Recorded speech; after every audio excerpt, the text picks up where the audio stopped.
Off it hadn't.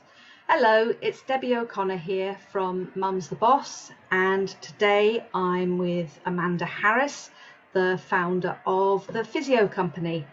And Amanda is going to be talking to us today about how you can set up your home workspace for health and well-being. I know that quite a lot of you are working from home, and maybe you find that you've got a lot more people working from your home than usual. And this is all about trying to make sure that everybody who's working from home has got a comfortable, safe, healthy space to work in. So hello, Amanda, how are you doing? Hi, Debbie. I'm great. Thank you very much. Thanks for having me today. So tell me a little bit about the Physio Company and what you do. So we set up the Physio Company about 29 years ago now, and we have two branches to the business: physiotherapy.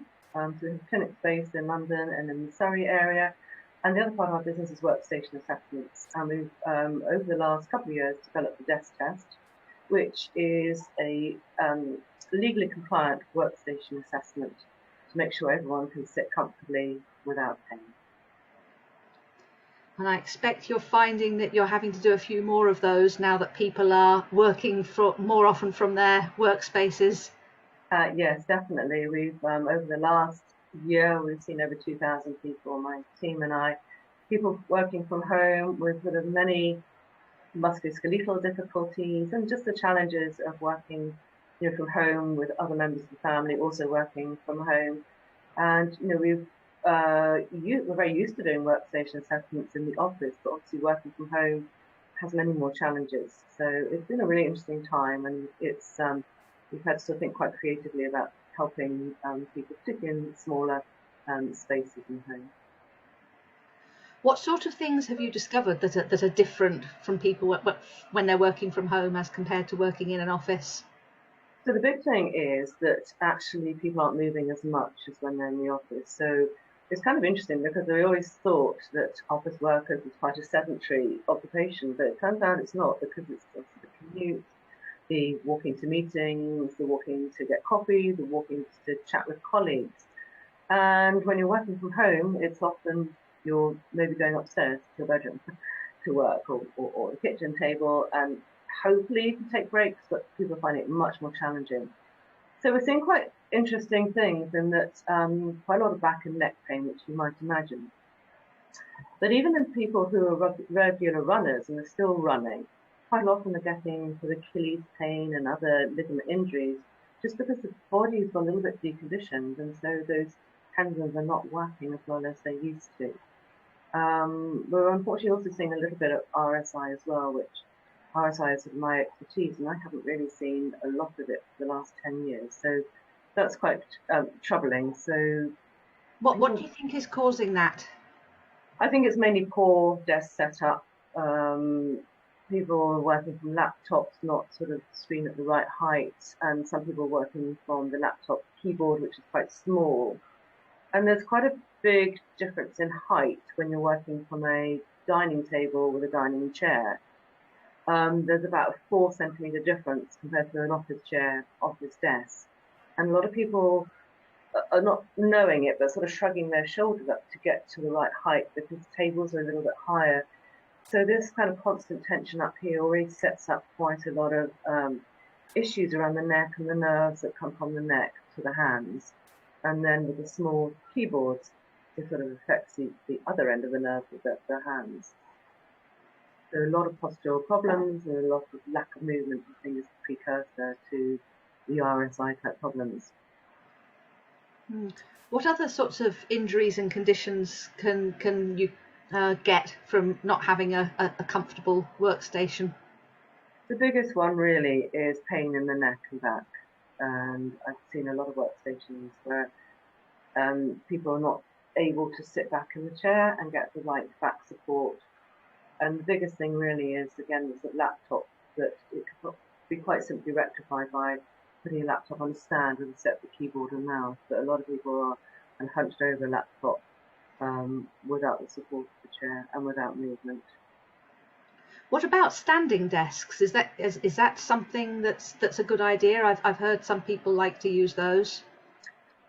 So there's no current research that actually has shown that standing desks are any different actually in terms of back pain, neck pain than sitting. But the good thing about standing desks, it encourages you to move if you use it correctly and have constant change of posture from the sitting to the standing. And I think they take up a lot of space in a home. They are useful if someone has a back pain that might be caused by a disc, in which case, so just prolapse, in which case sitting is quite uncomfortable. But generally for office use, I think it's best just to really try and encourage lots of movement during the day, getting up, moving around. If you can perhaps take a phone call rather than a Zoom call, so you can walk around with your phone. Movement is the key, and that's really what we've seen has been lacking so much. Mm. Is there a maximum amount of time that you would recommend people be sat at their desk? We tend to say about 15 minutes, and have a 10-minute break every hour if you can. There's also quite simple exercises that we can show people sitting at their desks, which will encourage a little bit of change in muscle activity as well. Yeah, sorry, I did that automatically. Shrugging your shoulders, looking from side to side. That's a good idea, yeah. Rolling your shoulders, and you might just have to turn your camera off on your Zoom if you're doing that. But all this just helps get out of that static, muscle. You could dance in your chair, anything. Just move. Yeah. Yeah. Cool. So you say you do the desk test then? Is it this is something that you come and check things over for people, is that right? Yes, so we do it remotely for individuals, and it's worked really, really well online. So we would ask for a photograph of them working taken from the side that we see a few days in advance, so we can analyse before we meet how that workstation is set up. And then we can do it by Zoom or whatever media you want to do it through. And we can then analyse the space, the height, the reach, and the light, because those are 4 fundamentals of a workstation.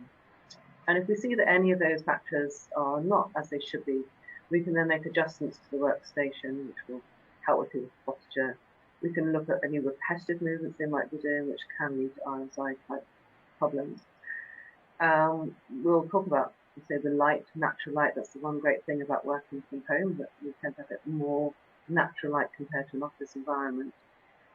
And we'll talk about eye health and general well-being as well, but often quite simple adjustments in the workstation can make an enormous difference. And I think what we find is people just are so focused on their work, they don't often look objectively at themselves, and that there's such simple changes can make a big difference.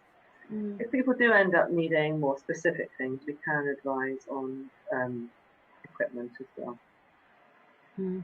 I think a lot of people have been kind of thrown into home working over the last year or so, but now we're getting to the point where people have got to decide whether or not they're going to go back to the office or whether they're going to carry on doing it. So I suppose, would you recommend changes if people are sort of planning to do this long term? Is that?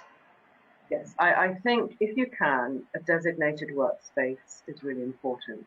And it's not just about setting up the workstation nicely, it's a sort of mental thing, that the transition going from your home life with children and all the things that go on with that to sitting at a workstation. That's where you're going to do your work. And that mental shift, you can focus on your work here. And then at the end of the day, you can go and do all your home normal kind of work life as well. And I think it can still work in a small space. So what we'd encourage people to do is, if you're working on your kitchen table, just make sure at the end of the day you can put your computer away, and even if you're eating at the same table, eat in a different chair. And ideally turn off your email notifications. If you end up working in the evening, try and use the blue light filter, all those things which overstimulate your brain. You can wind down at the end of the day and you have a great sleep, because sleep obviously is the regeneration process for the brain, and so important for resetting the brain, for improving our immunity, and we obviously all feel much better when we get a good night's sleep. So you need to sort of distract yourself from all those sort of work things that are happening kind of all the time. Switch off your phone at the end of the day, etc. And if you are working on the same table as your partner, then encourage them to do the same, because obviously don't want to be listening to their notifications either. It's not always possible, but I think the dedicated workspace is really important. If you do have more space, obviously a separate room is fantastic, but not everyone is able to do that. If you're thinking about in your bedroom and you have no other space, then these things we've spoken about, the blue light filter, making sure you switch off the computer, is really important. It's not great always to work in the same room that you sleep in. So if there was a choice, I'd encourage people to try and work in the kind of kitchen area rather than the bedroom, if possible. And I know it's Cool. So if people have got any questions, or if they've got specific problems from working from home, how can they get in touch with you? So they can get in touch via the website, which is www.desktest.com, and they can email Amanda Harris at desktest.com, or call 0207 385 8525. That's wonderful. Thank you very much for your tips. I hope that they will be very helpful to my readers, and I'll speak to you again very soon. Lovely. Thank you, Debbie. Thank you.